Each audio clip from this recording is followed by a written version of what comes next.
F1 News Live, Lewis Hamilton tight-lipped on Mercedes' future as teams tease new cars.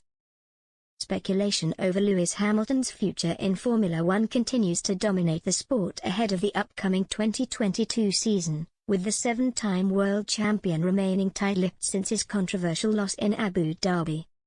The FIA have received the brunt of criticism after Max Verstappen snatched his maiden title on the final lap of the season, with the governing body's new president, Mohammed bin Sulayem, revealing that Hamilton had yet to respond to any of his messages. Meanwhile, race director Michael Massey's decision-making continues to draw further scrutiny, with Stefan Johansson, the latest former driver, to question whether sporting integrity was sacrificed for the sake of entertainment.